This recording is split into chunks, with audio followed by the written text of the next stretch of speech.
Now, Kwazulu-Natal Education MEC Kwazi Mshengu has called for an investigation after yet another school was set on fire.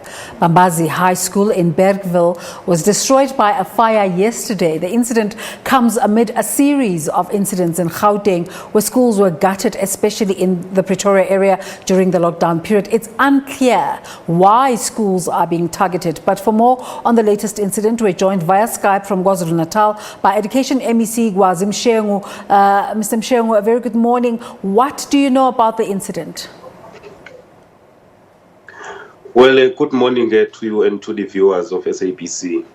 What we currently know are still unverified allegations that there were certain people who were seen around the school before it came, before the community noticed that immediately after that it was on fire. We don't know yet the identities of those people, but what is clear is that there were people who are responsible for the setting alight of the school. And it's an unfortunate thing that we continue to suffer destruction of properties of our schools because of unruly community members. And we are currently working with the police to try and find out what exactly happened, who may be responsible. Fortunately, only one class that was visually destroyed to ashes.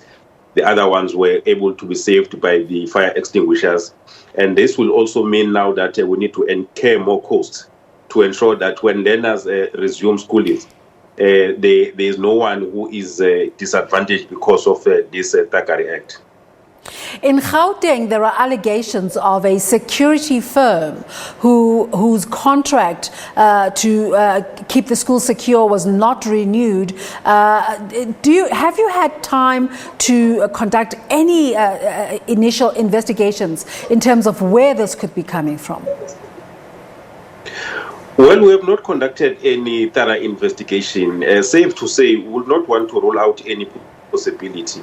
Since this outbreak of violence and vandalism in our schools started almost about 2 years ago, there's been a concerted effort from various security industries to say, give us job, we're going to protect your school better, give us job, we're going to protect your schools better. And our view was that, one, we don't have money to hire private security industries because, first and foremost, we believe schools are community properties and they must be protected by the schools. But also, we don't want to turn our schools into war zones where there will be security guards wielding guns in the presence of our learners. So we don't want to rule out any possibility. There may be a possibility that some within the security industry wants to strong arm the government to give security tenders to them to guard our schools, which at this stage, and I think in the near future, will continue to be opposed to that. The school calendar is already being impacted by the lockdown. How is this going to further impact, especially on matriculants, considering that your province has the largest candidates and that we're already in this lockdown? We're indeed heavily bleeding as a province and the entire education sector. We are in constant communication with the national office as well as the different stakeholders. Tomorrow we'll be meeting unions to try and find solutions on how best we can save what is remaining of the year. Our biggest worry, obviously, is the matriculants who must be able to exit the system this year, because if we fail to do that, it means all other grades will not have space, floor space come next year.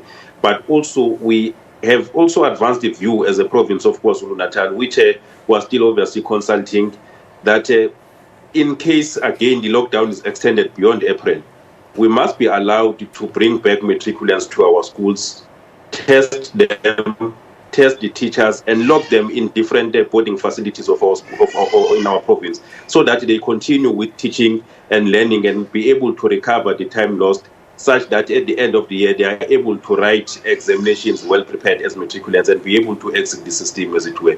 It's our view that we're advancing as a province of Kwazulu-Natal in case we go beyond April in terms of the lockdown. Just trying to look forward as well, what plans are in place for recovering the lost time for learners?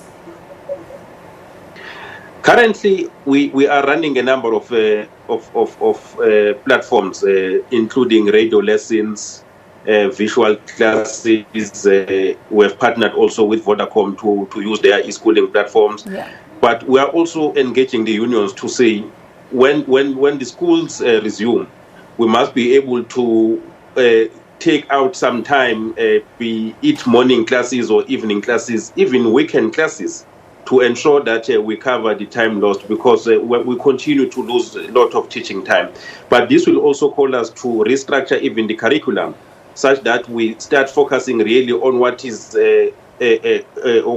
critical in terms of the curriculum, things that will be able for us to assess the aptitude and the preparedness of our learners to move into higher grades at the end of the year. So we're looking at a number of issues, but this will call on all of us to work hand in glove, both us as department, the unions, as well as the parents. That is why even today and now we're calling on parents to ensure that they must make sure that the learners don't treat these as holidays. It's just an unfortunate time that they don't spend in classrooms, but they must continue to use the platforms that we have made available for continuous teaching and learning. All right, we're reporting on the incident at Bambazi High this morning, but how many other schools have been affected in terms of this vandalism? Well, during this period of lockdown, we have only received the case of Bambazi High. We have not been alerted of any other vandalism that has taken place in any part of our province. We are hoping that this will not then start to escalate, because it will cause more problems for us during this period and beyond, which will further make things difficult for the department in terms of the provision of proper quality teaching and learning. Thank you so much for talking to us this morning, MEC Kwazi Mshengu.